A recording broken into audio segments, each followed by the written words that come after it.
Hola, muy buenas tardes a todos y bienvenidos al aula virtual de la Fundación Tatiana Pérez de Guzmán el Bueno. Yo creo que ya muchos de ustedes son habituales y desde luego están acostumbrados ya a vernos siempre a estas horas. Hoy damos especialmente las gracias a Fernando Valladares. Es un gusto tenerle aquí. Y Fernando, bueno, yo creo que han tenido todos oportunidad de ver su currículum, pero a grandes rasgos les digo que es doctor en Ciencias Biológicas por la Universidad Complutense de Madrid, con premio extraordinario de licenciatura y de doctorado. Él es profesor de investigación del CSIC, donde dirige el grupo de Ecología y Cambio Global. Fernando es también profesor de otras universidades, como la Universidad Rey Juan Carlos, también profesor a nivel internacional, conferenciante, tiene más de 300 trabajos científicos entre artículos y libros, la mayoría en revistas internacionales sobre ecología, y yo creo que muchos de ustedes, yo desde luego lo he hecho así, le he visto en la televisión mucho estos días, también he leído algunos de sus artículos en el diario.es, donde tiene una sección fija. El tema que nos presenta, desde luego, es de una actualidad, de una rabiosa actualidad, ¿no?, que se suele decir, y bueno, yo creo que con grandes retos por delante.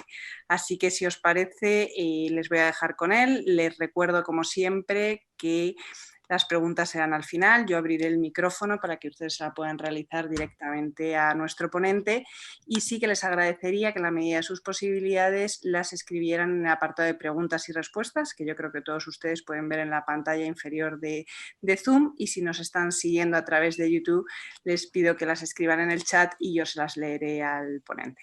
Ahora sí, sin más, Fernando, muchísimas gracias por acompañarnos hoy aquí en la Fundación y Muy bien. Bienvenido. Muchas gracias. Es realmente un placer estar aquí esta tarde. Ha supuesto, como siempre, un estupendo estímulo para sintetizar, revisar las ideas que, efectivamente, como tú dices, pues en los últimos meses me han llevado algunos titulares, algunos más acertados que otros, y hemos intentado contribuir desde la ciencia pues al estado de emergencia, a los estados de emergencia en los que nos hemos ido metiendo, porque recordad, y va a ser un poco el principio y algunos de los ejemplos principales de esta presentación, que entrábamos de una emergencia climática en la cual se ha sobrevenido esta pandemia. Por eso el título, bueno, antes no quería dejar de agradecer explícitamente a la Fundación y a todos vosotros los que estéis allí escuchando, porque sin vosotros, sin vuestro interés, nada de todo esto tiene sentido. Así que muchas gracias de verdad.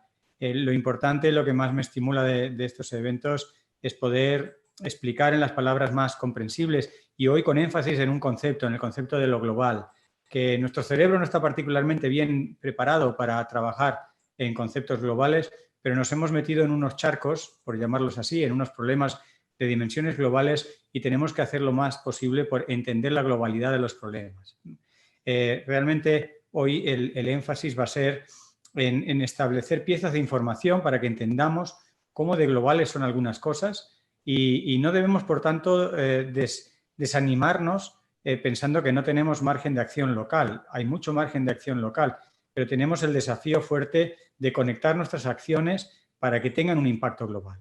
Ojalá pudiéramos, siempre es fácil pedirle a nuestros políticos que fueran globales en su mirada, pero los políticos no se eligieron por eso, igual que tampoco se eligieron por ser valientes. Y ahora, fíjate, necesitamos políticos que sean valientes y globales, pero debemos comprender que ellos no se metieron en política, o no entraron o no fueron elegidos por serlo. Así que toda la sociedad debemos ayudarles, debemos comprender la globalidad de los problemas, debemos encontrar nuestro papel, el de todos y cada uno, y desde la ciencia, como yo puedo un poco representar, lo que intentaré es contribuir con piezas de información para no convencer porque sí, o por opiniones, o porque a mí me parece, sino para ir poniendo esas piezas que ilustren precisamente las conexiones entre los problemas y cómo es necesario, no es un capricho el intentar resolverlos de manera global. Voy a pasar a compartir la pantalla para apoyarme en una serie de diapositivas, de presentaciones que he preparado para hoy, para que así me lleven un poco. Bueno, he dejado, estoy en la última, vamos a la primera, para que vayan guiando un poco mis ideas, porque siempre mi ambición es alta y quiero contar muchas cosas. Cuando se me da la oportunidad salgo como los toros, desbocado, queriendo ilustraros, pues, y me llevo a veces por la ilusión y la fascinación de cuántas cosas que aprender y cuántas cosas que conectar. Bien, ni la tarde da para todo, ni todos ustedes tendrán tiempo para fascinarse y entender todo lo que yo les pueda contar, así que he tenido que hacer una selección, ¿no? Bien, la primera idea que nos trae aquí, que recordad que fue antes que la pandemia, ya estábamos en un estado de emergencia climática y el problema era tan sencillo como que estamos calentando la atmósfera, ¿de acuerdo? El efecto invernadero y demás, no los voy a repasar y voy a entrar en más cosas. De hecho, el efecto invernadero, aunque ahora nos entren prisas por resolverlo, por atenuarlo, por mitigarlo, lo conocemos hace más de un siglo. Por ejemplo, en esta revista muy interesante, hace 108, 109 años, Francis Molena, sin calculadora de ningún tipo, a mano, hizo unos cálculos muy precisos sobre el efecto de la combustión del carbón en el clima. Los científicos llevan haciendo números con mayor o menor precisión sobre el efecto invernadero mucho tiempo, no es una cosa reciente. Las consecuencias, pues ahí permitidme que también pase un poco de largo, porque creo que todos los que estamos hoy aquí hemos visto las noticias, los documentales, hemos visto programas específicos de cambio climático, recordaremos todavía la cumbre de Madrid en la que se hizo un esfuerzo informativo muy grande, tenemos olas de calor, tenemos eventos extremos, tenemos sequías, tenemos danas, y a todo esto recurro un poco con estas 4 pinceladas para que lo activemos y lo pongamos ahora sobre la mesa como cosas asociadas, consecuencias de ese cambio climático. Quizá un poco más cercano a nuestro presente y a nuestra geografía está lo que ocurrió con el delta del Ebro. No hace tanto, y antes de la pandemia, a mediados de enero, la famosa tormenta Gloria fue una manifestación extrema de lo que puede ser el cambio climático, con unos vientos de una intensidad pues, inusual y que con una elevación del nivel del mar y con unos cambios en las corrientes que todo ello se combinó como un cóctel tremendo para realmente alterar, erosionar y en pocos días hacer prácticamente desaparecer, aunque sea de forma temporal, el delta del Ebro. Antes de entrar en lo mío, que es lo que más me gusta y lo que mejor entiendo, que es la ecología, la biología, los organismos, quería traeros aquí unas pinceladas del Foro Económico Mundial, para que lo que vaya a decir, que veréis que lo podría decir un ecólogo, lo podría decir un antropólogo, lo podría decir muchas personas, lo están diciendo las personas más importantes a nivel internacional en relación a la economía. Ahora estamos todos preocupados en la pandemia con el retorno a esa normalidad y estamos viendo la economía como una fuente de preocupación, ¿verdad?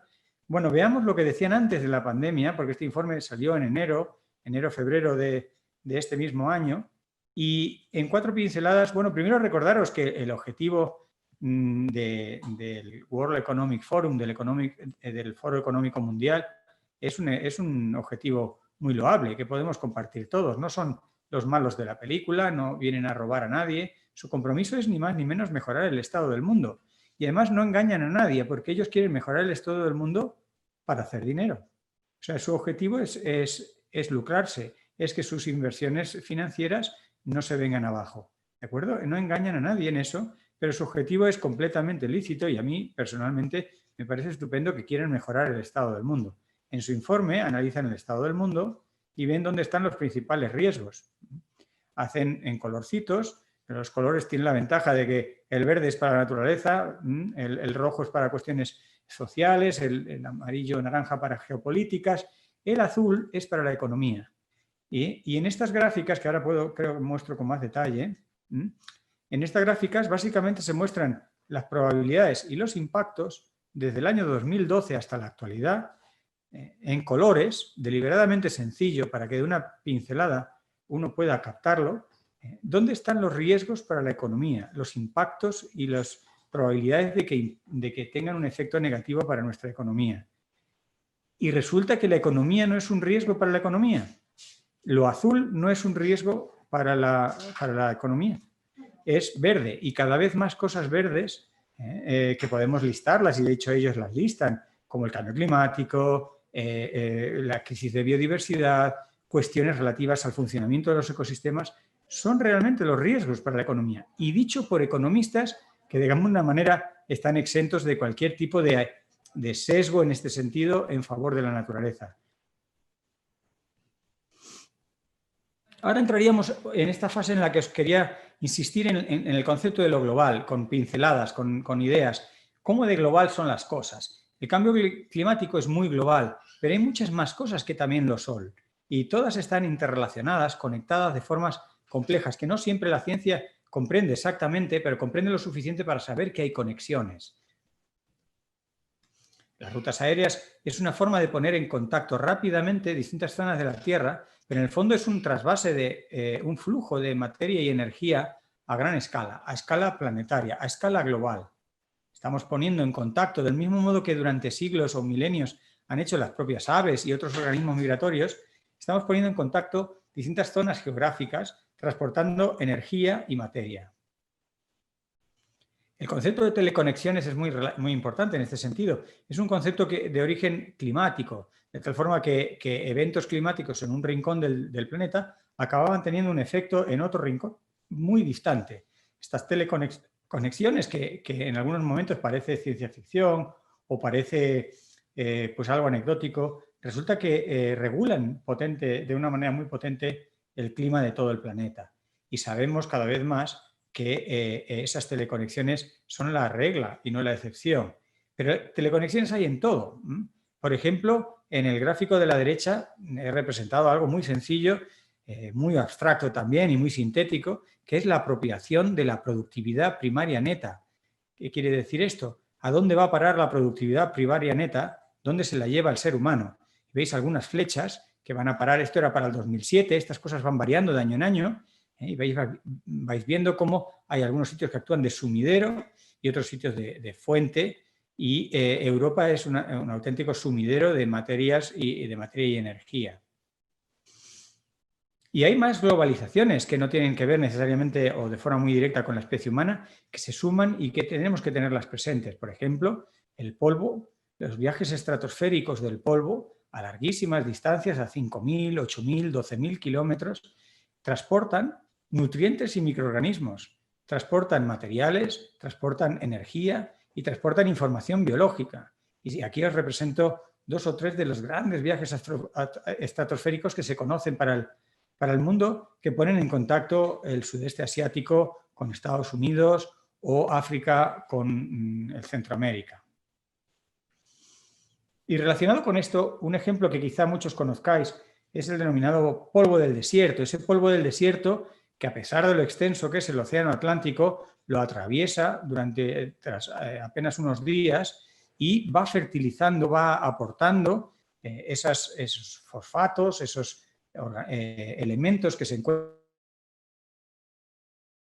en el polvo del Sáhara y lo aportan a los bosques del Amazonas y a los bosques del centro de América. De hecho, los ríos más caudalosos de la Tierra no son ni el Mississippi ni el Nilo, son estos denominados ríos voladores del Amazonas.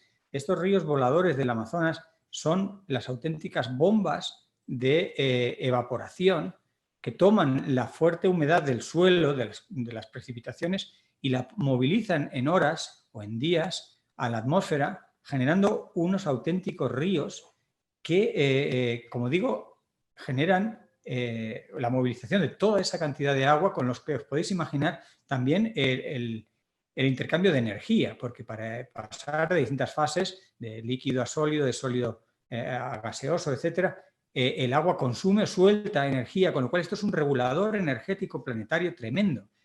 Y estos inmensos ríos voladores no serían posibles sin el polvo del desierto. La ruta de la seda, por ejemplo, es otro caso, en este caso totalmente humano, en el cual se trasladan de un rincón a otro de Eurasia, incluso algunos rincones de África, grandes cantidades de materia y energía. Ahí las conexiones hay que tenerlas en cuenta si queremos comprender no solo procesos culturales, sino procesos biológicos, procesos ecológicos e incluso físicos. Hoy en día tenemos la ruta de los opiáceos, por ejemplo, que sigue un perfil muy parecido al de la ruta de la seda, y en general tenemos toda una serie de rutas de importación-exportación en la cual el ser humano, consciente o inconscientemente, deliberadamente, porque tiene como objetivo movilizar una determinada sustancia, pero para ello requiere la movilización de mucha energía, directa o indirectamente, acaba teniendo, como en cascada, efectos en la energía y en la materia de todo el planeta. Esto es así, no es una visión particular, no es una orientación cosmogónica, es tal cual, es literal. Este es un mapa de exportaciones e importaciones en la Tierra. Los datos los podéis buscar en Internet y son números impresionantes, la cantidad de materia y energía que podemos movilizar. Si sabemos que el clima está yendo mal, si tenemos evidencias y por eso se declaró esa emergencia climática, y que para arreglar algo que va mal tenemos que entender cómo funciona, tenemos que indagar un poco en aspectos de mecanismos y procesos detrás de estas conexiones y detrás de esta globalidad. Y permitidme que vuelva al ejemplo del bosque amazónico y del polvo del desierto. Esos árboles del bosque amazónico que bombean toneladas, prácticamente 1 tonelada de agua por árbol y por día. Imaginar los millones de árboles que hay, pues los millones de toneladas de agua que se ponen en circulación cada día.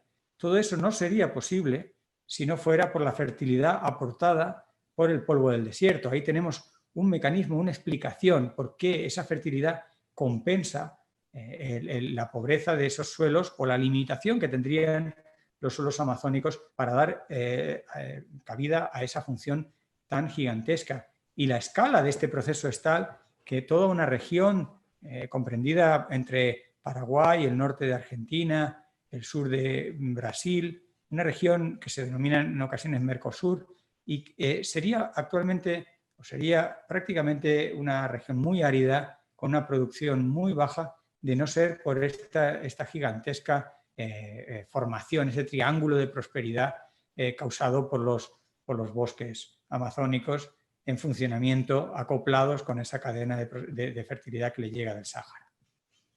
Ahora voy a pasar un poco de puntilla por muchas cosas. Permitidme que no entre en todos los detalles. Voy a dar como pinceladas. Para entender el cambio climático hay que entender el clima global. Os animo, os doy algunas palabras clave para que luego profundizáis en vuestros ratos o en los conceptos que más os llamen la atención. Básicamente necesitamos entender 4 o 5 cosas que interaccionan con el cambio climático, que el cambio climático las convierte en menos predecibles o que acentúan los efectos del cambio climático. Tenemos la oscilación del Atlántico Norte, que ahora mencionaré un poco, que nos afecta directamente a la península ibérica, ya sabéis los frentes que entran por Galicia. Tenemos la oscilación del Ártico, que es un juego de altas y bajas presiones entre el Ártico y las regiones subpolares. Las corrientes en chorro que se generan asociadas a esa oscilación del Ártico. El Niño, como un evento típico de teleconexión, y el dipolo del Índico. Ya os digo, no voy a entrar en todos los detalles. Este sería el mapa de la circulación global, las células en las cuales el aire caliente sube y al cabo de unos cuantos miles de kilómetros se enfría y baja. Esta célula no es perfecta porque la Tierra rota. Al rotar, las células se van girando y van generando esos vientos alisios que tienen un componente noreste-suroeste, ¿verdad? Y que son los vientos que llevaron a Colón en su día a América. Esto hace que las cosas se vayan complicando y que no sea una célula perfecta, regular, sino que tenga ya una disposición algo más complicada. La oscilación del Atlántico Norte es muy importante, sobre todo para nosotros, porque tiene que ver con los juegos de altas presiones y bajas presiones, las bajas en Islandia y las altas en Azores. Cuando esto se desplaza o cuando la intensidad baja, entonces tenemos lo que se denominan situaciones de NAO, North Atlantic Oscillation, positiva o negativa, y entonces estamos en condiciones en las cuales o bien en una condición de positiva, ¿no? Se denomina cuando aumentan los vientos del oeste y se generan veranos frescos, inviernos medios y húmedos en Europa e inviernos muy cálidos en Norteamérica. Si el índice es negativo, desaparecen estos vientos del oeste. Cristóbal Colón lo hubiera tenido más difícil hacer el recorrido, y en Europa se sufren unos fríos intensos, con tormentas por el sur muy fuertes, y en Norteamérica también inviernos muy fríos. Esto forma parte de una variabilidad climática normal. Esta variabilidad hay que entenderla y hay que entender cómo se conectan las distintas células, porque se va a ver afectado y se está viendo afectado por el cambio climático. Con la oscilación ártica pasa un poco lo mismo. Es otro juego de altas y bajas presiones. Cuando estamos en condiciones normales, tenemos una célula de la fase positiva en la que hay mayor presión atmosférica en la zona del Ártico y entonces en esa zona se queda el aire frío confinado. Cuando eso se altera, cuando existen fluctuaciones por las razones que sean, y el cambio climático lo que hace es disminuir las diferencias. ¿Por qué? Porque calienta lo que tendría que estar frío. Hace menos frío lo frío. Al hacer menos frío lo frío, esta oscilación ártica y lo que está asociada a la oscilación ártica, que son estas jet streams, estas corrientes en chorro, pues se ven alteradas. Y ahora veréis que os mencionaré algunos conceptos que habremos oído en el telediario y que diremos, ¿pero qué tiene que ver? Pues tiene que ver por esta globalidad de los procesos. Para deciros una pincelada, cuando hay una fase negativa de esta oscilación del Ártico, se elevan las temperaturas en el norte y se ha visto que en zonas extensas de Siberia, por ejemplo, se desencadenan incendios muy difíciles de controlar. Las corrientes en chorro están muy asociadas, es lo que os decía. Las corrientes en chorro se mantienen firmes cuando precisamente lo frío está muy frío y lo cálido está muy cálido. Y esa zona de transición es muy neta y es muy intensa. Esta corriente en chorro es la que nos permite regresar de Estados Unidos a Europa en menos tiempo, ¿verdad? Es la que aprovechan los aviones para volar un poco más deprisa. Las anomalías, bien, las anomalías cuando empieza a existir este calentamiento global, lo que producen es que se atenúe esta corriente en chorro. ¿Qué ocurre? Al atenuarse, veis la figura de abajo a la derecha, por ejemplo, se forman estas especies de vaguadas. La corriente ya no se mantiene tan rígida, tan fuerte, y ocurre que el aire frío puede llegar, y se ha observado temperaturas no polares, pero derivadas de condiciones polares en Cuba, en un sitio totalmente tropical, y se han encontrado condiciones subtropicales en Siberia. Esto se debe precisamente a estas vaguadas, a que se atenúan estas células, ¿no? Y habremos escuchado ya en los informes de nuestro propio parte meteorológico, en las noches en que queremos ver qué ha pasado y qué va a pasar, pues hemos empezado a oír esta figura de vaguadas. Y no sabíamos muy bien qué son estas vaguadas. Son unas vaguadas, digamos que en forma bidimensional, cuando algunas las representan en un plano, y es aire frío que va hacia el sur y aire cálido tropical que viaja hacia el norte. El tema se complica aún más con las famosas danas, que también nos sonarán a todos y que fueron en buena medida las causantes de la tormenta Gloria que mencionaba cuando el evento en enero, que nos dejó casi sin delta del Ebro y que afectó mucho a muchas zonas de España, pero sobre todo al levante mediterráneo. Las danas son estas vaguadas, digamos, que quedan aisladas, de pronto quedan aisladas y navegan de una forma poco predecible o sin un rumbo muy fijo, y son células de aire frío que en cualquier momento pueden generar lo que generan, grandes trombas y lluvias muy peligrosas. Las alteraciones en estas corrientes en chorro se triplicarán, se calcula que para el 2050 triplicarán las turbulencias violentas, teniendo impactos muy directos en la aviación civil. Bien, quería irlo aterrizando a un ejemplo. El ejemplo mío de hoy fundamental va a ser Australia, porque lo tenemos todavía cerca. Yo creo que todavía nos acordamos de lo que ocurrió en Australia en diciembre, en enero de este año. Y en Australia lo que sabemos es que cada vez hace más calor. Este gráfico muestra muy claramente que especialmente a partir de los años 80, todos los años han sido más calurosos del promedio.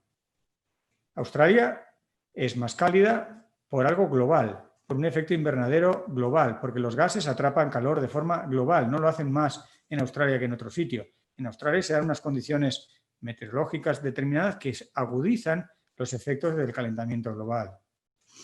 Los dos gases más importantes, el dióxido de carbono, pero cada vez más el metano, están creciendo de forma muy rápida en las últimas décadas, y este crecimiento hace que se capture globalmente más energía del Sol, o dicho de otra manera, no se deje reemitir al universo, al espacio exterior, la radiación que entra en la atmósfera terrestre.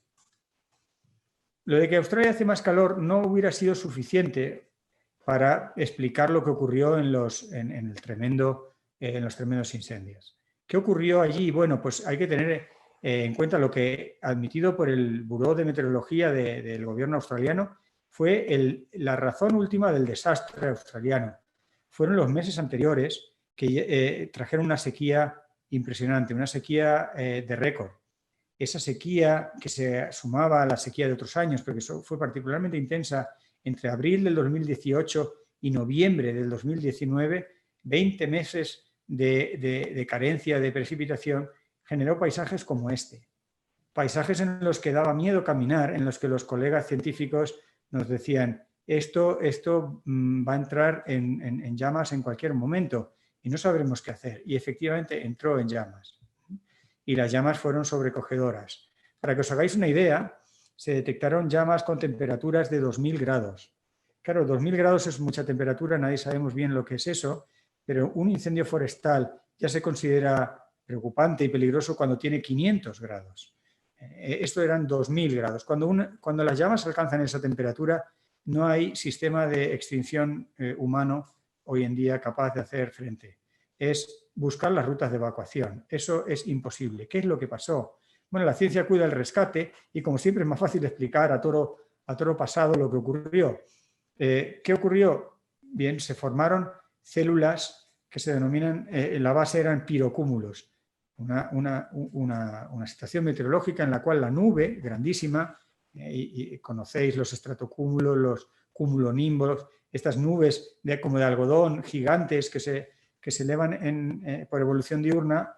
Bien, en este caso están generadas por la propia tormenta, se llama piro por fuego, y los aerosoles y los productos de ignición del fuego se elevan y se acaban formando una nube. Al enfriarse el agua pasa de forma gaseosa a precipitación, se generan tormentas con mucho aparato eléctrico y eso genera una célula de nuevos focos de incendios, pero sobre todo, lo más peligroso de todo, es que se genera una célula convectiva en la cual se oxigena la base del fuego, porque el fuego asciende y ese espacio es inmediatamente rellenado con un aire cada vez de más lejos, porque estas células se hacen cada vez más grandes, más rico en oxígeno. A más oxígeno, más temperatura de la llama, más elevación del pirocúmulo, y eso se convierte en una espiral muy difícil de parar. Como digo, autocatálisis se denomina. Aquí tenéis el tamaño de un pirocúmulo en comparación a un avión de caza, para que veáis las dimensiones de lo que hablamos. Se acaban los pirocúmulos formando en tormentas de fuego. Es un incendio de tal intensidad que crea y mantiene su propio sistema de ventilación. Ya no se va a extinguir, al revés, está favoreciendo los mecanismos con nuevo oxígeno para aumentar a temperaturas de 2000 grados y eso, mientras haya combustible, seguirá funcionando. Y la cosa no acaba aquí, para que veáis lo dantesco que pueda ser la situación. Periódicamente se forman en el centro de estas tormentas lo que se denominan tornados ígneos, tormentas ígneas, donde se forman vórtices en los cuales, como un pequeño huracán, pero un huracán de fuego, el oxígeno en este caso todavía se obtiene con más rapidez porque se obtiene una rotación que trae el oxígeno desde los alrededores con más velocidad y permite todavía temperaturas de las llamas y permite que las llamas se eleven centenas de metros por encima del nivel del suelo. Incluso de noche hay algunas escenas tremendas. Aquí veis un incendio diurno, la formación de un tornado ígneo en Australia en enero. Aquí tenéis otro de noche y veréis cómo en poco tiempo, en pocos minutos, las llamas alcanzan prácticamente 1 kilómetro de altura. Esto hace que el incendio empiece a poder saltar de una célula a otra de una forma, como decíamos antes, totalmente imparable. Sabemos por los registros que Australia cada día, cada año, cada mes es más seca. La sequía es cada vez más intensa. Y aquí es donde tenemos que recurrir a nuestros recién adquiridos conocimientos de clima global. Y tenemos que entender que Australia está entre dos células, entre dos dipolos, entre dos grandes mares, el Pacífico y el Índico. Y esto genera el denominado dipolo del Índico. Este dipolo del Índico, quizá no recordéis, pero en enero, mientras Australia se quemaba, en África había unas lluvias torrenciales tremendas, precisamente porque son dos células que están conectadas. Cuando se produce una situación anómala en el dipolo del Índico, del mar Índico, y quiere decir que Australia está cálida y seca, el riesgo de incendios aumenta. En África, sin embargo, está húmeda y lluviosa y se provocan grandes desastres por esa razón, por todo lo contrario, ¿no?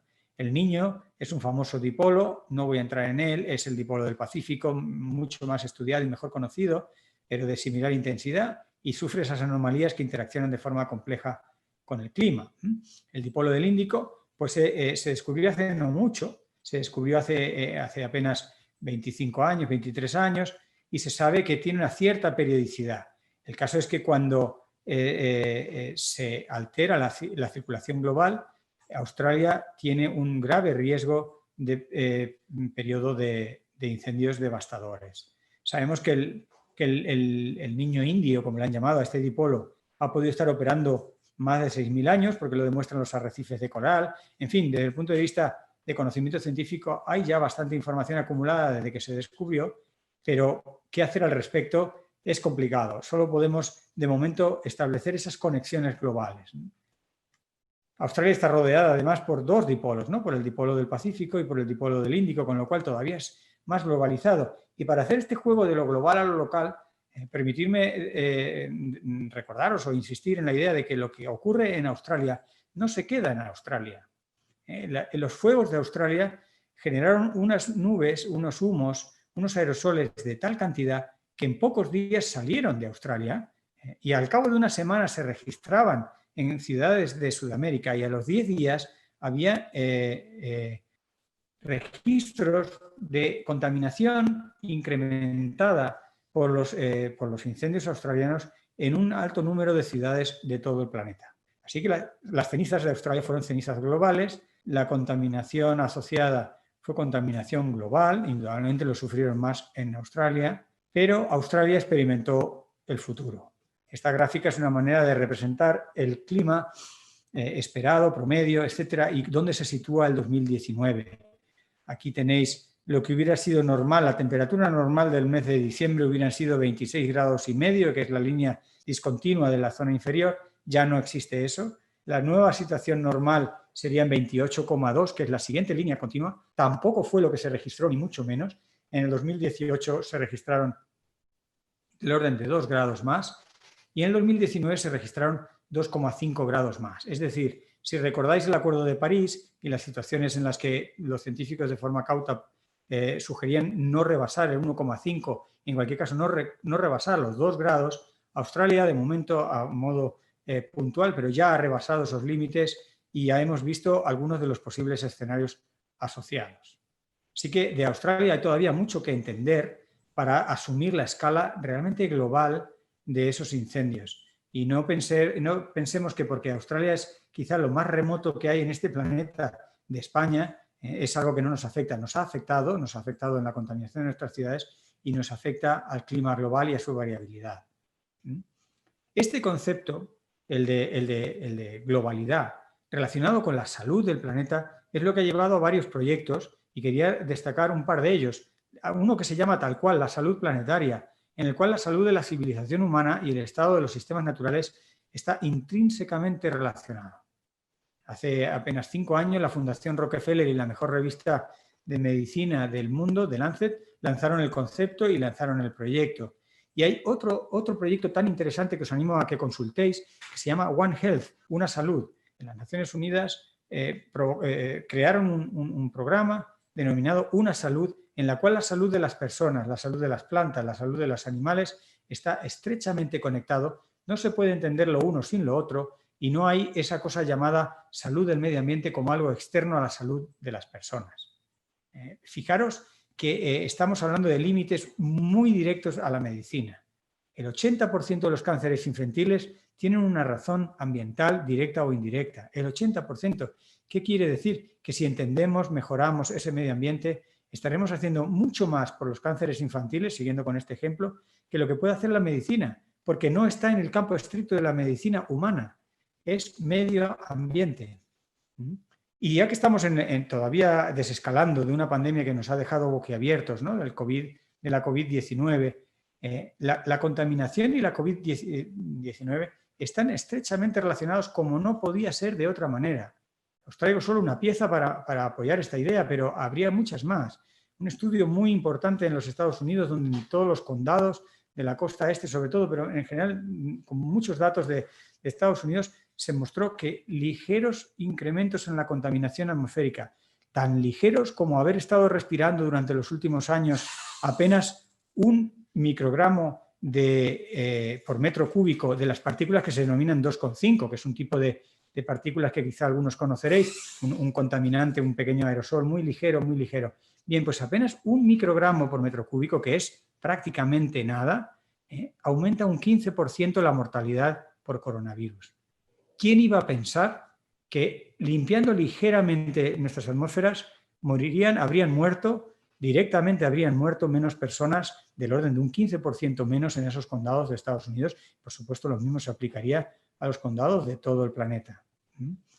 Tenemos un montón de ejemplos inversos que nos hablan en este sentido. Por ejemplo, sabemos que en los Juegos de Pekín, en el 2008, las medidas drásticas que el gobierno chino adquirió de forma urgente para que no se cancelaran los Juegos Olímpicos, conllevó que los bebés chinos pesaran 24 gramos más al nacer. 24 gramos más al nacer, en unas medidas directas en apenas unos meses de respirar un aire menos contaminado. Y se calcula por el profesor Burke en la Universidad de Stanford, con datos todavía preliminares, que se han salvado la vida de unos 4.000 niños menores de 5 años y de unos 73.000 adultos mayores de 70 en China, precisamente por haber reducido la contaminación en China debido al confinamiento que el gobierno chino estableció en su país. 4.000 niños y 73.000 adultos se calcula mínimo, son datos muy conservadores, se han salvado la vida por haber tenido la atmósfera más limpia. Ahí tenéis un ejemplo indiscutible de la salud del planeta y la salud de las personas estrechamente conectada y cómo afrontamos de forma ya directamente sanitaria muy diferente una pandemia si estamos con un medio ambiente de un modo o de otro. Y finalmente voy a hablar de las cosas que han salido más en la prensa y que os animo, si queréis, a que consultéis. Luego os daré alguna referencia más.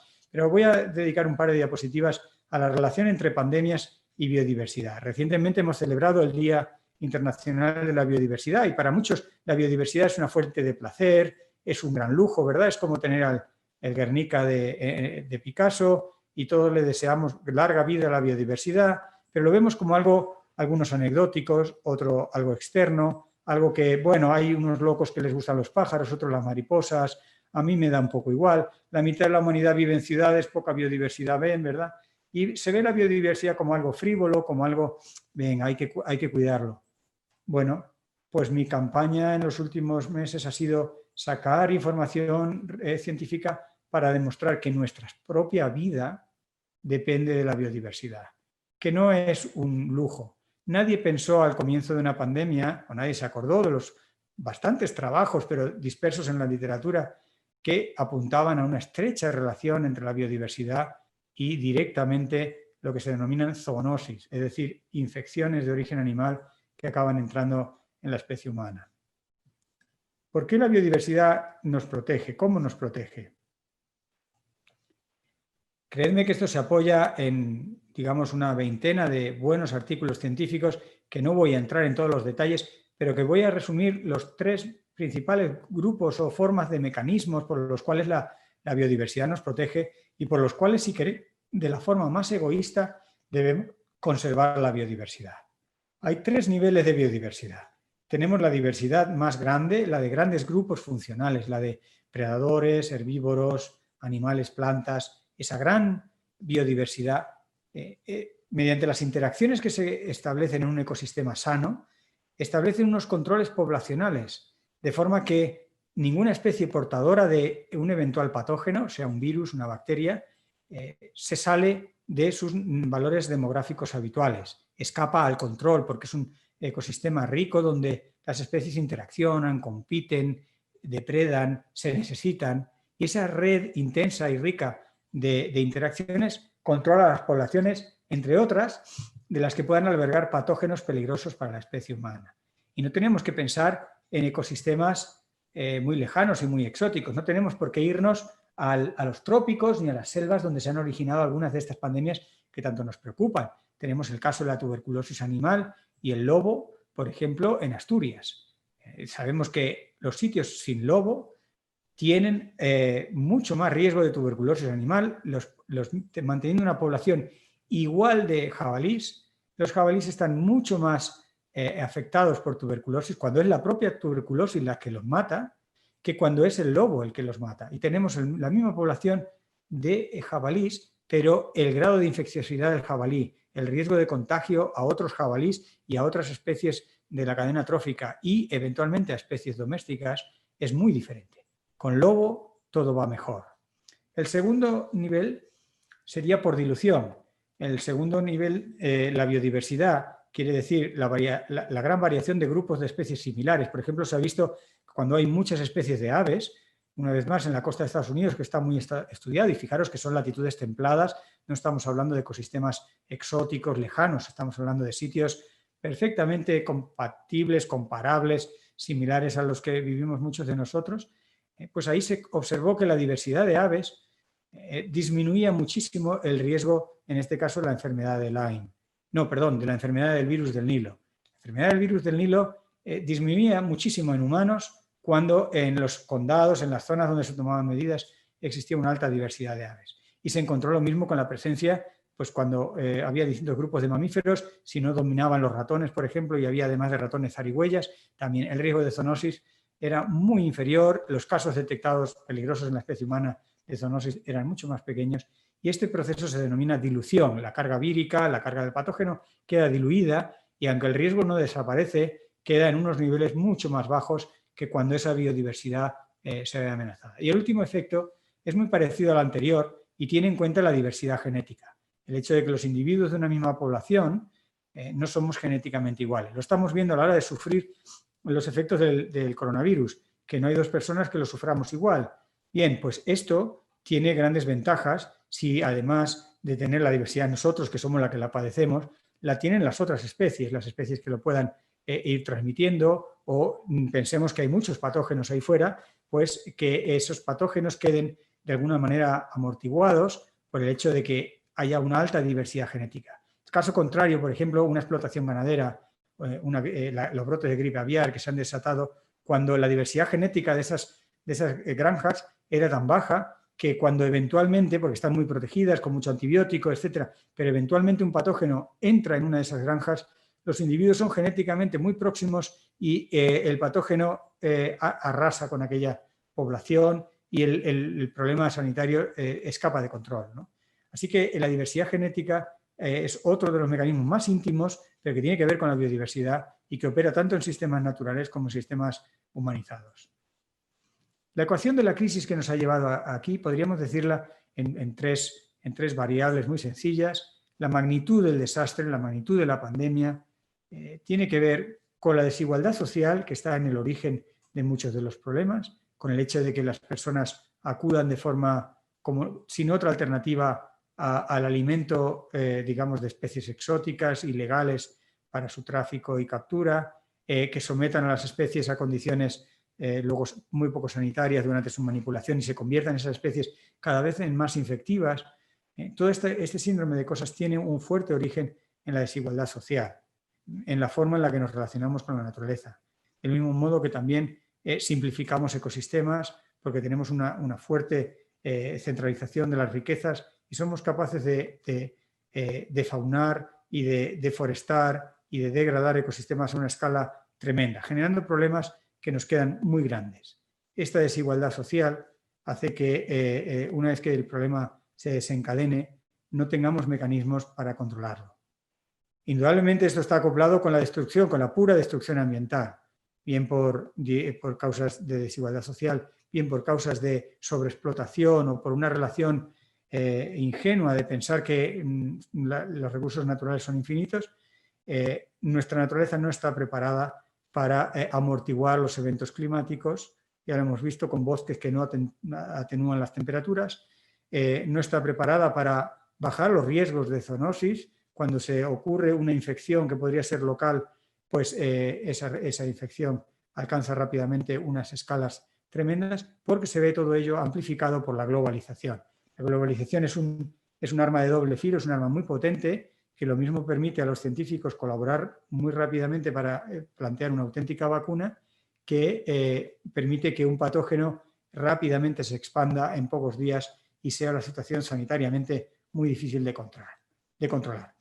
Por eso hemos hablado en algunos de estos artículos que han salido en estos meses de que la vacuna, la mejor vacuna, es la vacuna de la naturaleza bien conservada, una naturaleza funcional que permita mantener interacciones, que permita mantener este efecto protector de la biodiversidad, el efecto protector de un bosque poco fragmentado, que sabemos que está relacionado con un menor índice de zoonosis, de riesgos de patógenos, que no es una vacuna perfecta porque no es específica, porque no es perfecta, no te baja completamente el riesgo a cero, pero que es una vacuna que opera las 24 horas del día y que te previene ante patógenos que tú ni siquiera todavía sabes que te pueden atacar. Las Naciones Unidas hablaban de esos patógenos como un virus X que en un momento dado asolará y resulta que ese virus X este año ha tomado forma de coronavirus, pero vendrán más virus X. Tenemos todas las papeletas para una nueva pandemia.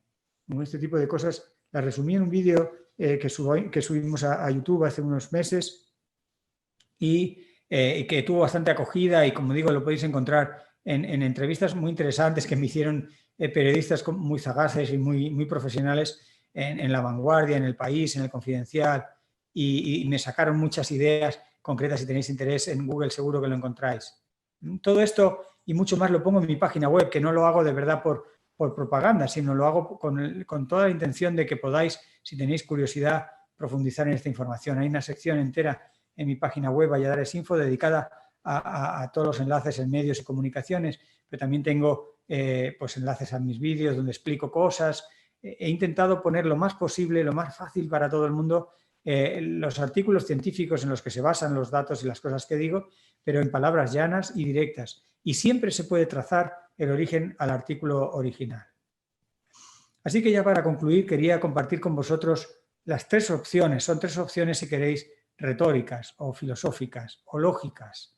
¿Qué tres opciones hay entre la crisis ambiental que hemos generado, que estamos generando y que claramente nos queda muy grande? Bueno, tenemos la opción de negar una o más piezas del rompecabezas a fin de simplificar. Somos expertos en simplificar las cosas, en negar alguna que no nos cuadra, centrarnos en alguna que sí, restaurar la famosa dinámica del bien contra el mal, los buenos contra los malos, elegir cuál es nuestro lado y asumir que las cosas no funcionan debido al otro lado, pase lo que pase. Esa es una postura que la estamos viendo en algunos países, que la estamos viendo en algunas comunidades autónomas, que la estamos viendo en algunos vecinos. Y hay otra postura que es, sin embargo, aceptar, que es lo que he intentado hoy, no convenceros, sino daros pieza para que vosotros en vuestro día a día, en vuestro conocimiento, veáis si esta es la opción realmente más certera. Yo creo que sí, que es aceptar que en muchos asuntos clave del presente y del futuro tenemos muchas opciones posibles, se abren muchas opciones. Cuando a Fernando Simón le preguntan algunas cuestiones de la desescalada y demás, veréis que dice, no lo sé. Bien, pues esto es el día a día en la ciencia. Hay muchas opciones porque no sabemos valorar todas las consecuencias, no conocemos todos los factores implicados, precisamente porque son dimensiones muy globales y tenemos que ser pacientes y escuchar a expertos muy distintos. A lo mejor salimos en algún momento un experto determinado de ecología, otro del medio sanitario, otro de la química, otro de la física. Necesitamos epidemiólogos, pero también necesitamos humanistas, necesitamos filósofos, necesitamos sociólogos. Poner de acuerdo, escuchar a estos distintos expertos lleva tiempo y nos llevará a momentos de incertidumbre.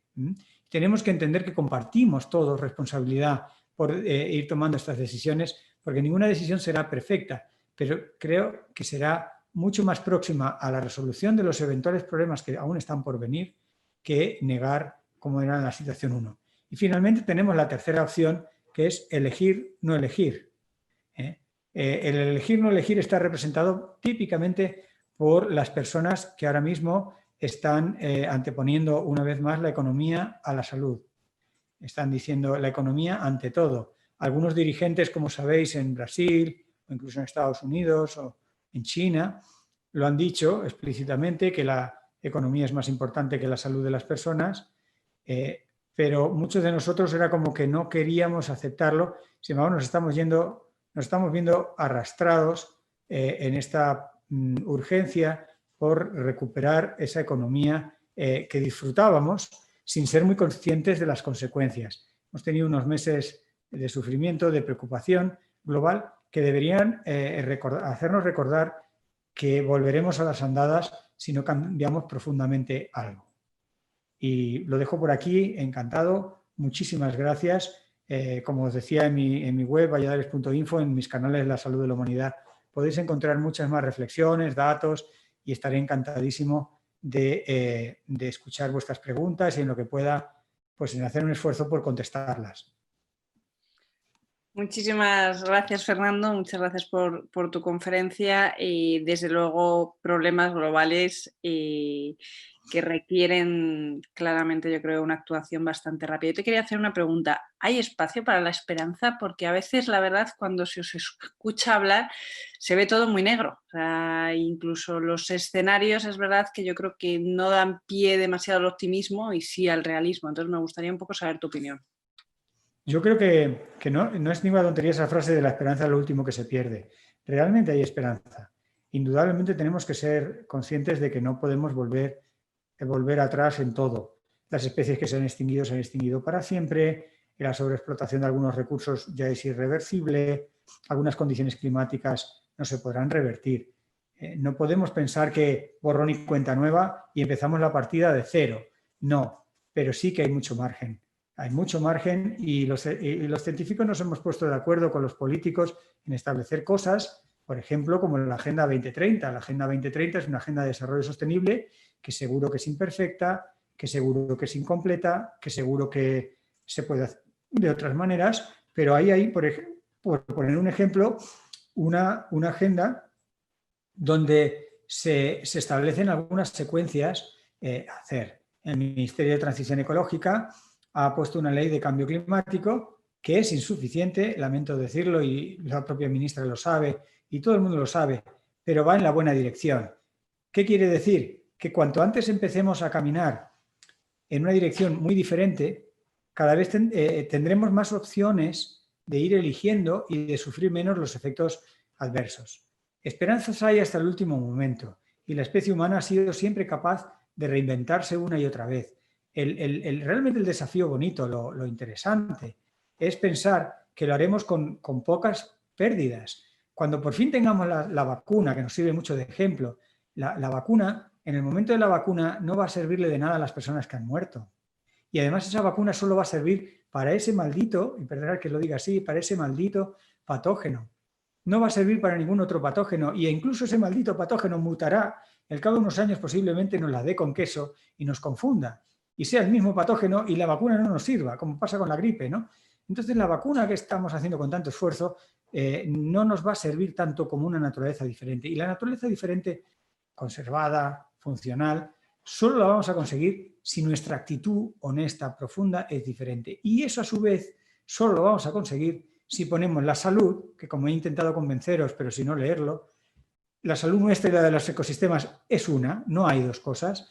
Si la salud grande, esa gran salud, se antepone a la economía. Mientras antepongamos la economía a la salud, todo irán siendo parches, medidas mitigadoras, atenuadoras, parcialmente funcionales, que van en la buena dirección, pero que no nos evitarán realmente otra pandemia dentro de un año o 3. Muchísimas gracias, Fernando. He abierto ahora el micrófono a Alejandro Rodríguez Bolaño. Alejandro, buenas tardes. Buenas tardes. Bueno, mil gracias, Fernando, por la charla y por tomar este tiempo para acercarnos a estas cosas, ¿no? Yo tenía dos preguntas principalmente que están muy ligadas. Y la primera va en relación sobre lo abstractos que son estos problemas, ¿no? Los grandes problemas a los que nos enfrentamos cuando hablamos de migraciones, por ejemplo, cuando hablamos de pobreza, los llevamos al abstracto y los hacemos grupos, ¿eh? Y lo mismo ocurre con el cambio climático, ¿no? Entonces, al final, yo puedo intentar comprender la situación o la pobreza acercándome a la situación de pobreza de personas concretas y puedo, a raíz de ahí, establecer estrategias que me lleven a solventar esa situación, ¿no? Entonces, ¿cuál sería el símil aplicable a este tipo de problemas como el cambio climático, como la degradación de los ecosistemas, ¿no? Es decir, ¿cómo se puede acercar más a las personas, ¿no? Y esto un poco enlaza con la segunda pregunta, que es yo cuando afronto qué rol tenemos todos, ¿no? Yo siempre veo tres vertientes en las que intento actuar.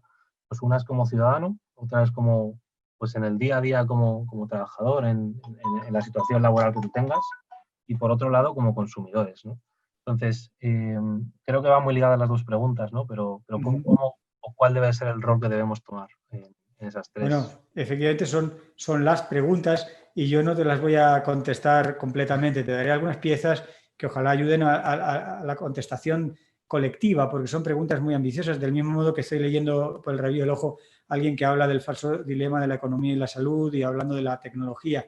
Estamos hablando de problemas muy complejos y, por ejemplo, sobre la dimensión abstracta que tú estás mencionando, el cambio climático, que efectivamente nadie ve el cambio climático y que es una de las grandes diferencias con la pandemia, que sí vemos que se muere un familiar o que hay un número de personas que están contagiados y que ahí ha sido el momento de parón y de reflexión tan profundo que ha sufrido la humanidad. No solo hemos estado confinados, sino hemos estado realmente más reflexivos, observadores y diferentes, por llamarlo así, de lo que ha estado Homo sapiens en muchos meses, en muchos años.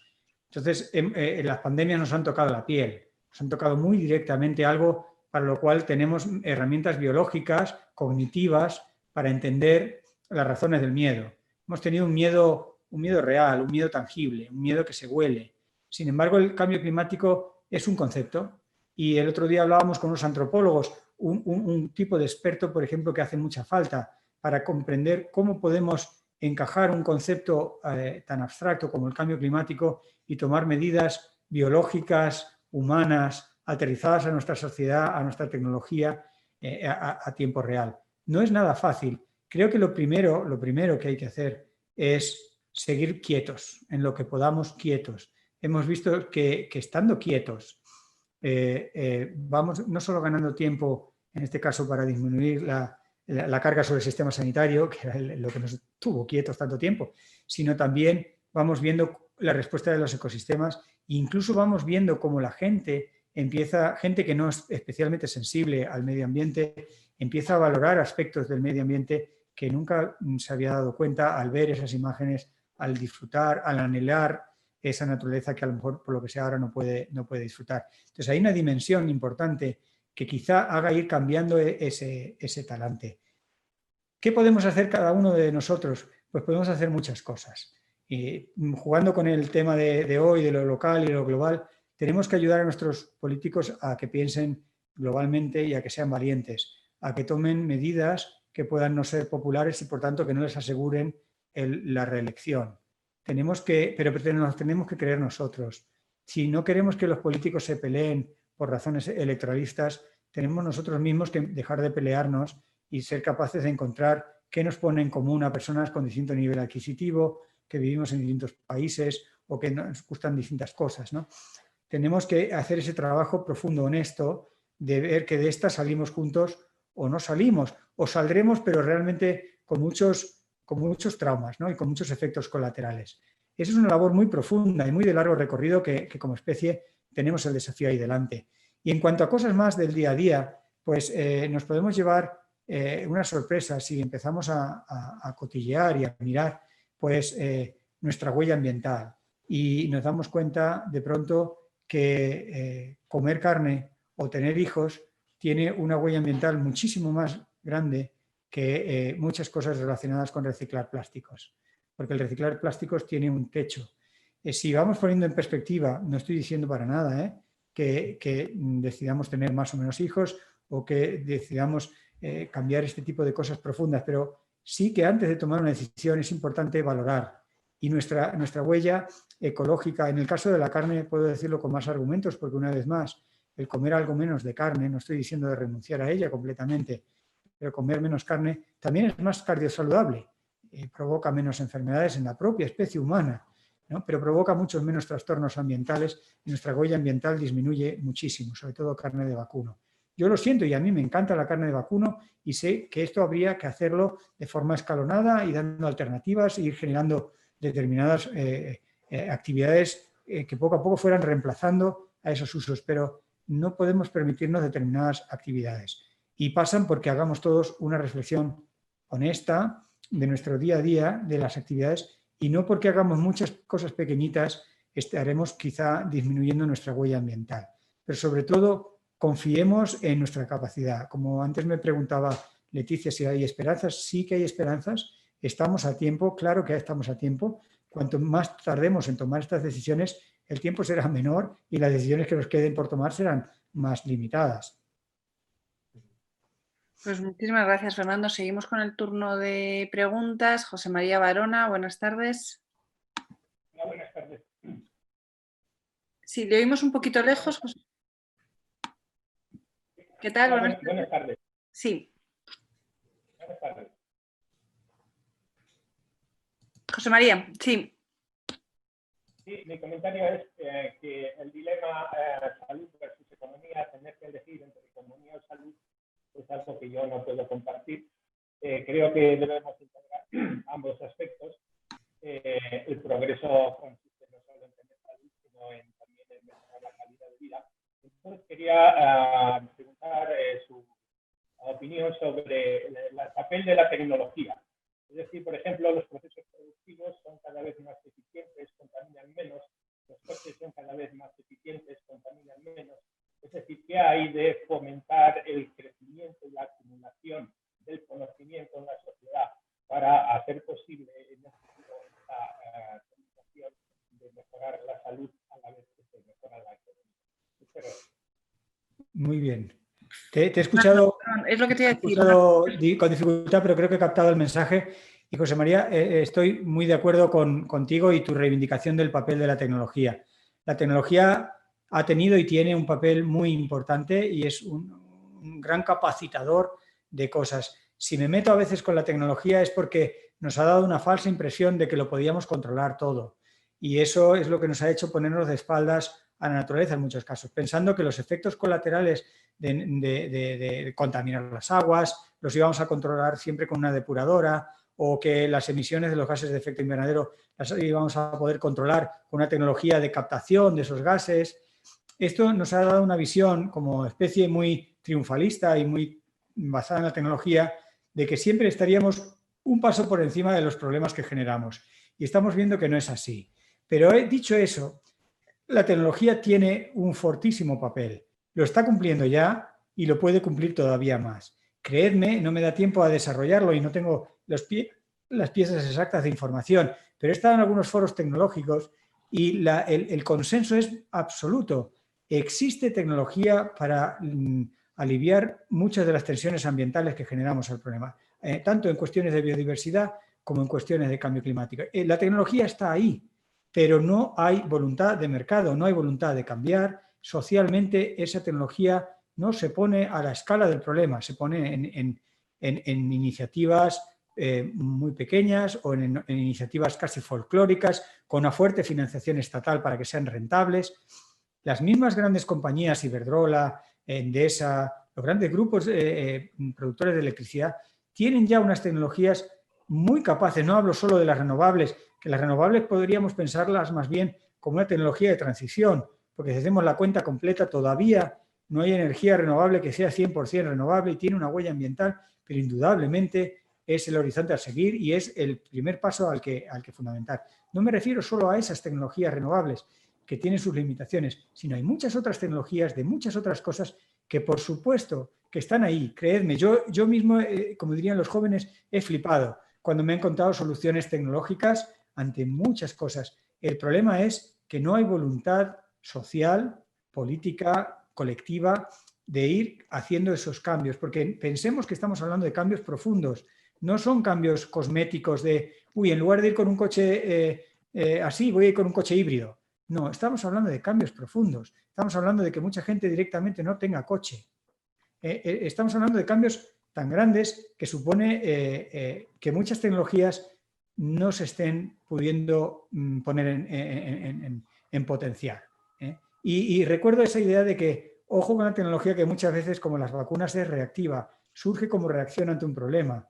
Y los problemas los estamos aprendiendo a medida que los generamos y algunos son muy grandes. Por eso, ese punto de Pepito Grillo de precaución, que no, la tecnología no nos sacará de todas, nos ha sacado de muchas y sabemos que nos puede sacar de muchas de las actuales si la hacemos a la escala y si somos capaces de hacer el cambio económico, el cambio social que requiere la implementación de esas tecnologías que ya están disponibles. Sí, Jorge, buenas tardes. ¿Qué tal? ¿Qué tal, Leticia? ¿Cómo estás? Muy buenas Buenas tardes. Aquí desde la ciudad de Lima, Perú. Mis felicitaciones, mis congratulaciones por esta fantástica disertación del profesor Fernando Valladares. La pregunta es la siguiente, profesor Valladares. El componente de la excesiva individualidad que nos caracteriza atenta directamente contra el entendimiento de esta crisis global. ¿Acaso, esta es la pregunta, no sería válida la tesis propugnada por el sociobiólogo Edward Wilson de tener que hacer valer la postura del superorganismo, que es nuestra propia especie, ante la arremetida del individualismo al que me acabo de referir? Vale decir, ¿acaso no sería válido establecer ya de una vez una gobernanza mundial? Muchas gracias. Muchas gracias, Jorge. Realmente, dicho con tus palabras, suena muy bonito y te agradezco la pregunta. Y la respuesta es sí, es tan sencillo como sí. El truco, el desafío, la dificultad está en el cómo. Yo como científico llevo algunos años y por eso creé ese canal y por eso estoy intentando ponerme a su vez en contacto con otros especialistas, porque ni yo lo sé todo ni ellos lo saben todo, y esto estamos ante un problema, una situación realmente compleja. Es cómo. Y a mí me gusta desde la biología poner ejemplos. Wilson le gustaban los ejemplos de las hormigas. A mí me gustan también los ejemplos de los bandos de estorninos o de aves que son capaces de simultanear su vuelo y hacer un vuelo sincrónico de miles de organismos sin un jefe, porque son capaces de percibir, los mecanismos se empiezan a entender de cómo son capaces de hacerlo, pero sobre todo ningún estornino volando a 80 kilómetros por hora con un halcón que les amenaza va a cuestionar dónde está lo que tiene que hacer. Ninguno se va a parar en seco y va a decir, no me da la gana ir a la izquierda, no me da la gana dejar de volar, ahora me planto. No, ningún estornino lo hace, lo haces y punto. ¿Cómo logramos eso? Claro, ahí las Naciones Unidas, una vez más, establecen varios escenarios, la imposición por la fuerza, y lo estamos viendo que eso no funciona y que eso tiene un límite. Por mucha fuerza que ejerzas, siempre habrá un porcentaje de la sociedad que se niegue y encuentre las formas de incluso revolverse y generar una causa en contra. Hay distintos mecanismos. Yo, como humilde científico, digamos, lo que intento es contar, hablar y escuchar también. Escuchar a la gente, aprender por qué la gente podría no entender la globalidad de un problema. Y entonces entender cómo podría yo explicar o qué partes faltan del problema para que la gente lo entienda. Claro, mi proceso es un proceso muy lento, porque mi proceso eventualmente daría lugar a que la humanidad en su mayoría entendiera. Y una vez que lo entiendan, o sea, que un político se ponga de acuerdo conmigo no va a ser difícil, porque yo me puedo poner de acuerdo prácticamente con cualquier persona, sea de la ideología que sea, con tal de que lo razone, lo base en observaciones y demás. Entonces, conmigo no tiene la dificultad ese político, la dificultad la tiene con gente que no ha desarrollado a lo mejor esa visión crítica, que no ha sido, por lo que sea, no quiero sentirme para nada superior a nadie. Nadie interprete mis palabras como que como que soy superior a nadie. No, por mi profesión como científico pasa por analizar los datos y analizar todas las posibles interpretaciones, y juego con la incertidumbre, con la ignorancia, pregunto a expertos y ese es mi modo de operación. Entonces, pero también reconozco que haciendo eso iríamos muy despacio. Ahora necesitamos un cambio social bastante más rápido porque los problemas van deprisa. Entonces, ¿cómo? El cómo lograr que el individualismo, estamos viendo que ante las grandes crisis, de hecho, el ser humano recurre a mirarse el ombligo, ¿no? La nueva ideología política es la del ombligo.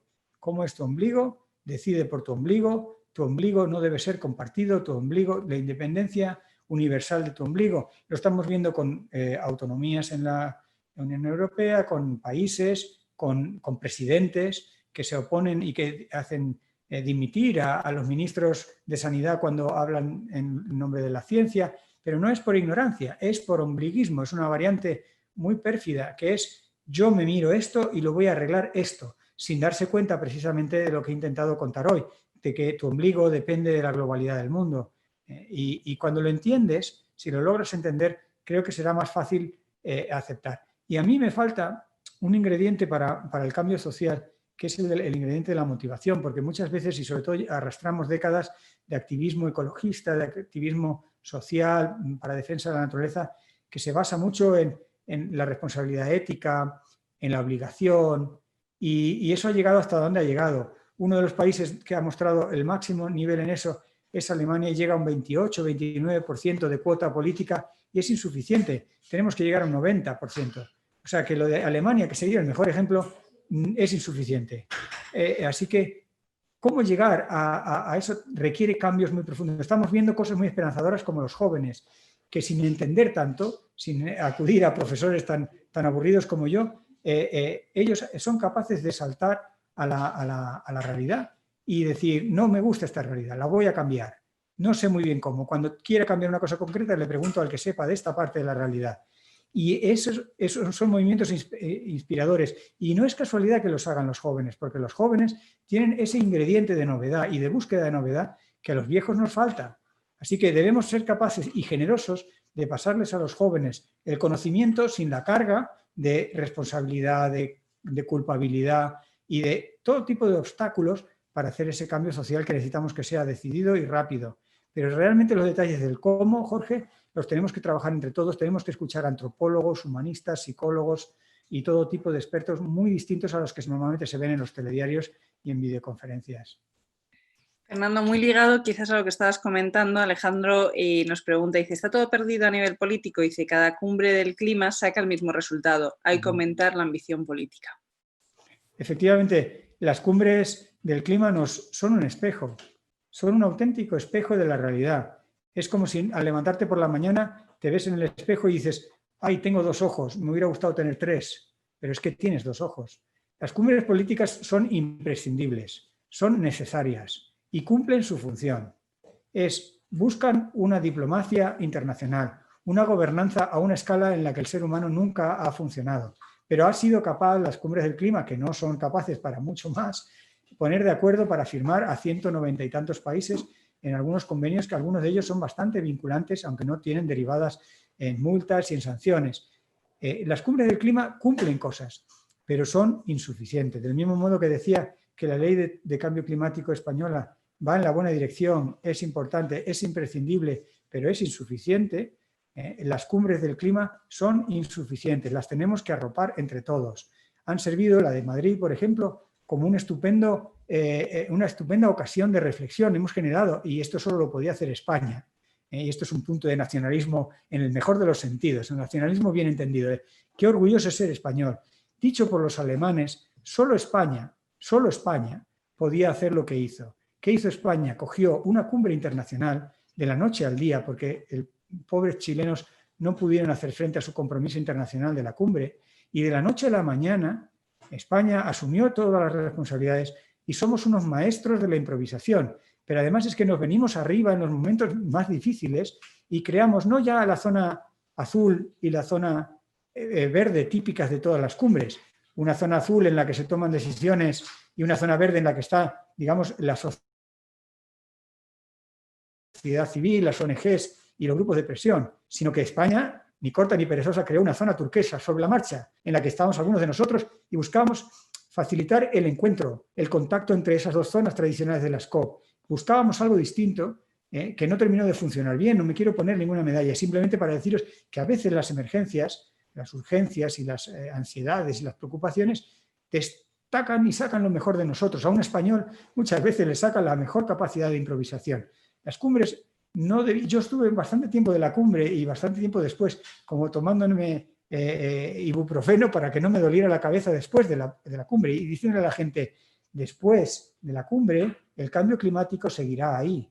O sea, la cumbre climática no lo iba a resolver todo, pero sirvió también para, por ejemplo, hacer un montón de programas educativos. Fue muy bonito y muy interesante ver muchos profesores de secundaria, de primaria, aprendiendo y contando las dificultades para explicar a los chicos el cambio climático en sus clases.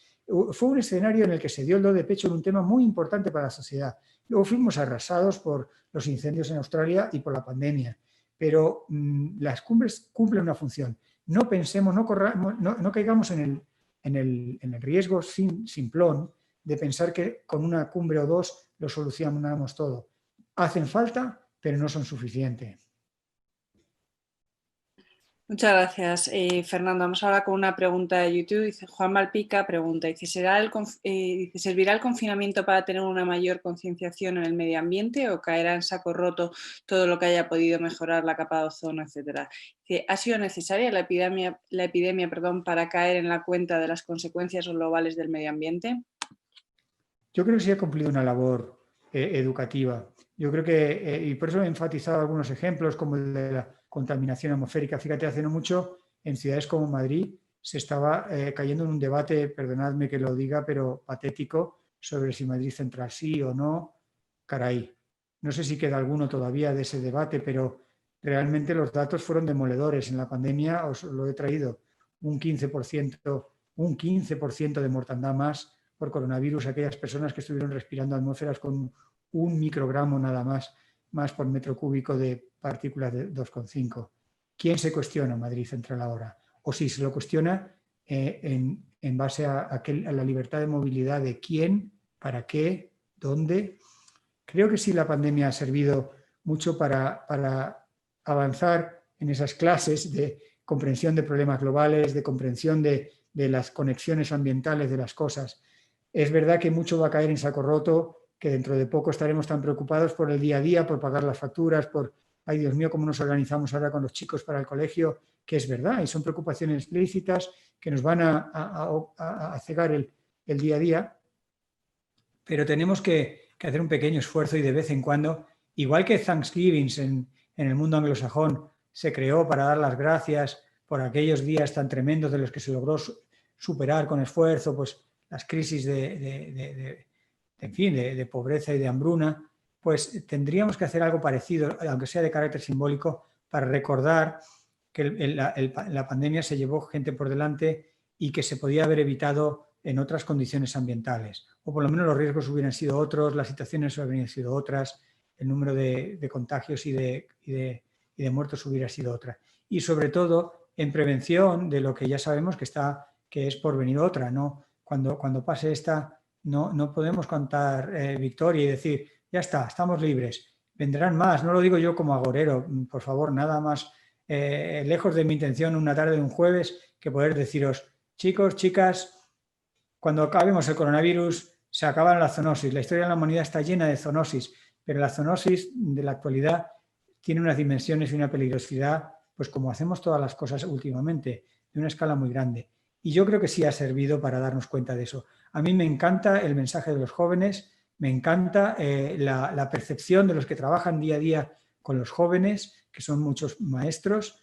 Me encanta la complicidad que ya se ha constatado desde el punto de vista psicológico entre las generaciones de los más mayores con la de los más jóvenes y nosotros como generación sándwich, teóricamente la producción, la sociedad más productiva, una sección que somos irrelevantes y miramos como un partido de tenis a los abuelos y a los nietos que ellos están entendiendo y están entendiendo más de lo importante que es todo esto. A mí eso me encanta, me habla de novedad, necesitamos hacer cosas diferentes y quiero pensar que haremos algo diferente. No creo que vaya a ser, por supuesto, un cambio tan idílico como el que necesitamos y que en septiembre hayamos abolido un montón de cosas, pero sí me gustaría que se repensaran, y lo digo con todo afán provocativo, pues algunas comunidades de nuestro propio país, hemos visto Andalucía, Murcia, Madrid, otras, que han suavizado las regulaciones ambientales para permitir actividades económicas con mucho daño ambiental y para que el daño ambiental no sea evaluado y no sea un límite al desarrollo, pues que por favor lo replanteen y que tengan la valentía de explicarlo todo a la ciudadanía, que están haciendo eso a este precio y que los ciudadanos con toda la información digan, pues mira, no, ¿sabes qué? Yo quiero tener un mar menor saludable o yo quiero que los riesgos de pandemia bajen un poco, aunque signifique tener más población en el paro y ya iremos viendo cómo generamos actividades laborales alternativas. Pero que lo decidamos con toda la información completa. En estos mareos de cifras, los políticos actuales son muy buenos y son muy pícaros. Ahí ya es una variante que no estoy tan seguro que todos compartamos. La picardía de mostrarte el dato que les interesa para su argumento, pero no te muestran el otro, que normalmente suele ser esa tremenda huella ambiental del desarrollo de determinada actividad. que no te la terminan de contar. Porque al final el medio ambiente lo pagamos todos y salen los beneficios porque el medio ambiente nunca se repercute en la factura, ¿verdad? Nadie hace un campo de golf incluyendo todos los gastos en la sobreexplotación de agua, en la pérdida de calidad estética del paisaje, polinización. Si uno sumara todos los recursos naturales que se ha interrumpido por el campo de golf, ese campo de golf nunca daría suficiente rentabilidad económica, nunca, por mucho que traiga a los turistas de más dinero. Muchas gracias, Fernando. Un poco en la línea de lo que vienes comentando y en una época en la que hemos escuchado que constantemente se le consultaba a los expertos, digamos que qué papel tiene la ciencia realmente en la toma de decisiones políticas. O sea, sí que se sostiene, digamos, en cuenta a los científicos o las leyes van a veces por un lado y la ciencia por el otro. Bueno, a mí me gusta traer a mi querido y admirado Félix Rodríguez de la Fuente, que algunos no tan viejunos quizá todavía lo reconozcan o lo recuerden.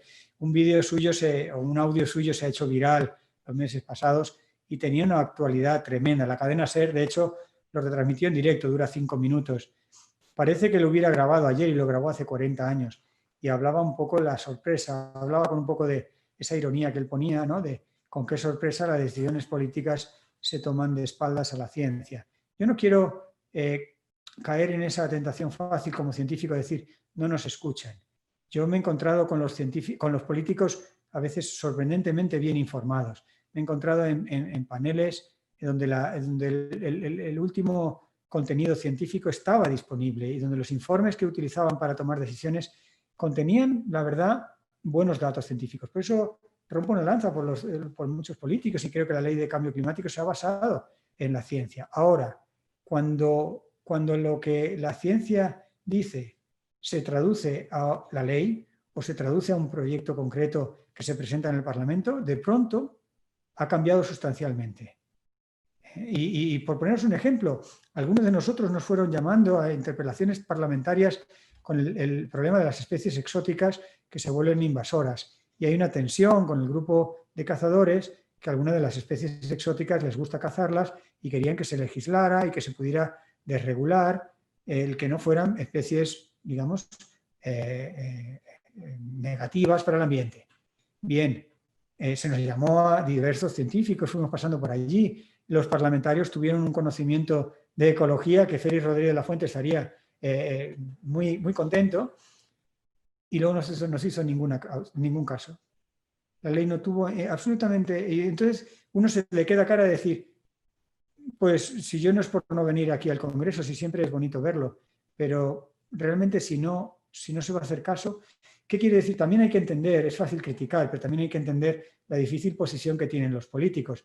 Estamos viendo que de pronto un político habla de sanear el Mar Menor y entonces le dicen que cómo se le ocurre arrimarse a Bildu.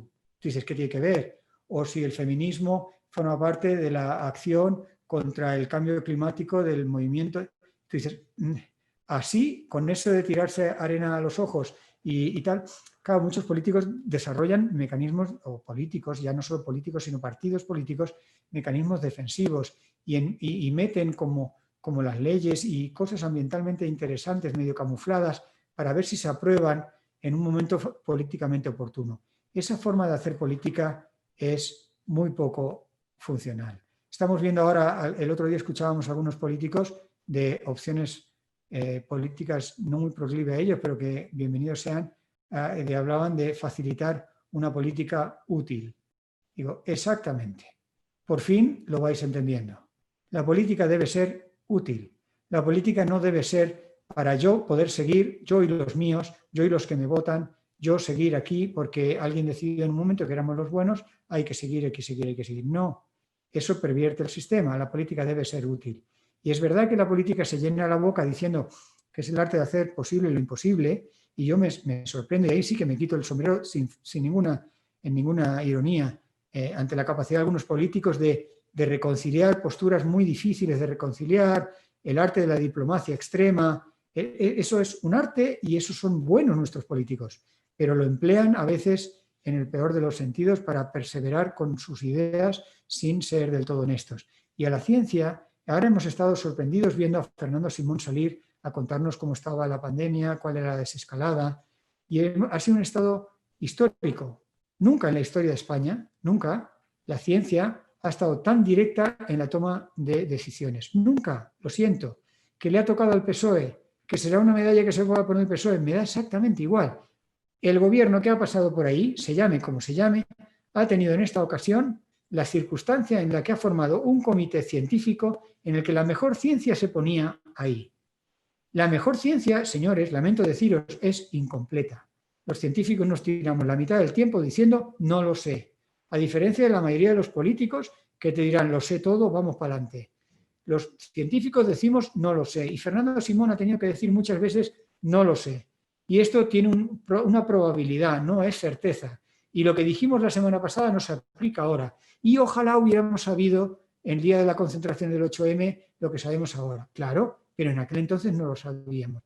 Entonces, hemos vivido un momento histórico. Saquemos lo mejor de este momento histórico. ¿Qué es? La ciencia al servicio de la política y de la sociedad.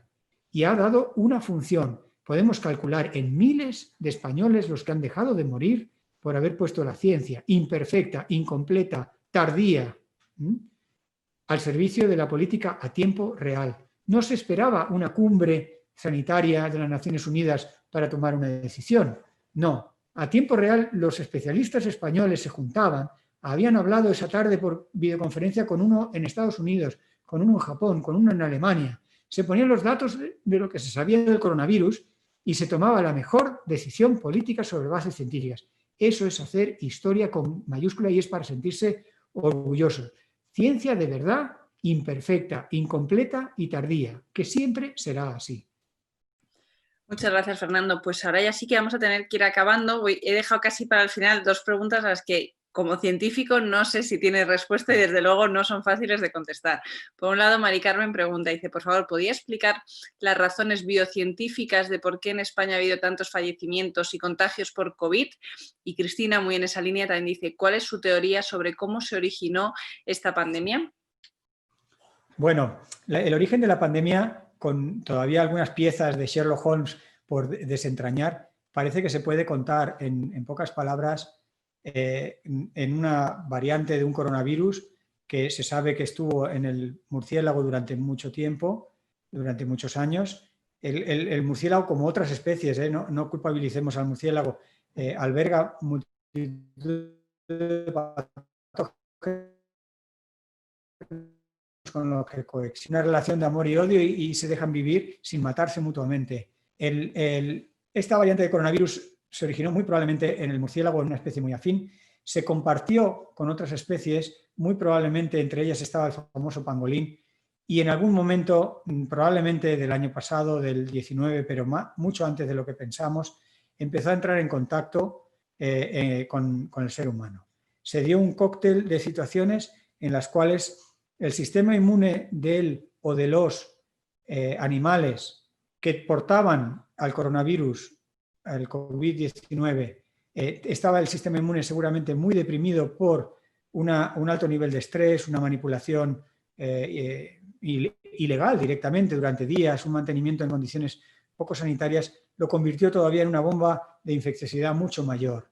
Y a partir de ahí es difícil saber exactamente en qué momento y en qué persona y a qué personas saltó. Pero debió saltar probablemente más de una vez, posiblemente desde el pangolín, y una vez que saltó, posiblemente más de una vez, como digo, fue difícil de controlar porque el sureste asiático está altamente globalizado. De allí, paradójicamente, lo trajeron a Europa, como sabéis, no los chinos, sino lo trajeron alemanes e ingleses en primera andada, luego ya sí lo trajeron chinos, luego lo trajeron también otros españoles.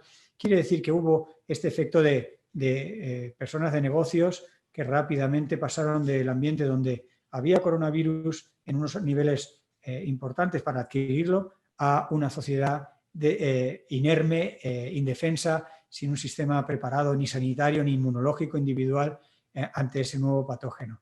Ese parece que es el mecanismo. La otra pregunta, ¿cuál era la que me hizo el origen? Mari Carmen te preguntaba, dice, si podías explicar las razones biocientíficas de por qué en España ha habido tantos fallecimientos y contagios por COVID. Bueno, pensemos que en España no ha habido tantos. Las lecturas estadísticas hay que hacerlas también en términos relativos a la población, y España no ha ido tan mal, no es un país para sentirse para nada avergonzado. La respuesta sanitaria ha sido muy buena y no ha muerto ni mucho menos tanta gente como no solo podría haber muerto, sino como ha muerto en otros sitios. Los datos exactos no los tengo aquí, pero no somos ni mucho menos el peor país, pero ni con mucha diferencia, ¿eh? Estamos entre los mejores países, eso dicho sea de paso.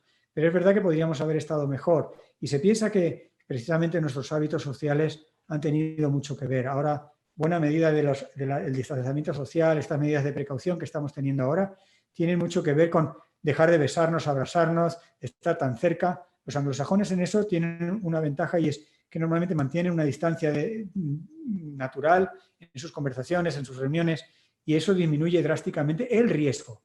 No lo baja a cero, disminuye el riesgo. Entonces, la velocidad del contagio es proporcional al riesgo, y en España el riesgo era alto. Tenemos ahora un nuevo escenario de una sociedad un poco atemorizada, tenemos la preocupación de nuestros jóvenes que seguramente se olvidarán un poco de todo esto y tenderán a ser españoles en ese sentido social muy rápidamente, y esperemos que no haya que lamentarse un poco y volver a frenar, pero probablemente nuestros hábitos sociales han sido un amplificador. Pero no porque la genética, si era una de las cosas que se le pasaba por la cabeza, tenga nada que decir. No somos genéticamente ni mejores ni peores, y como país insisto en que no somos ni mucho menos los peores, tanto en números absolutos como relativos en cuanto a número de contagios y mortandad. Somos un país más que decente y que ha hecho muy bien sus deberes, y es para sentirse realmente orgullosos de lo bien que hemos respondido como colectivos. Sigamos comportándonos al menos así de bien, ¿no? Pues muchísimas gracias, Fernando. Tenemos que poner fin aquí a las conferencias. Sin duda alguna, nos has abierto los ojos y sobre todo nos has enseñado a pensar en la globalidad de las cosas, ¿no? Que muchas veces, efectivamente, no solo los políticos, sino también nosotros tendemos a mirar nuestro ombligo. Muchas gracias de nuevo por estar aquí. Muchas gracias a todos los que nos escuchan desde sus casas, y seguir animándoles a todos a que sigan las conferencias que estamos organizando. La semana que viene pues, nos acompañarán por un lado Florentino Portero y José Manuel Sánchez Ron, con 2 temas que estoy segura de que serán de su interés y que pueden ver en nuestra página web. Muy buenas tardes y de nuevo muchas gracias, Fernando. Gracias a todos. Adiós.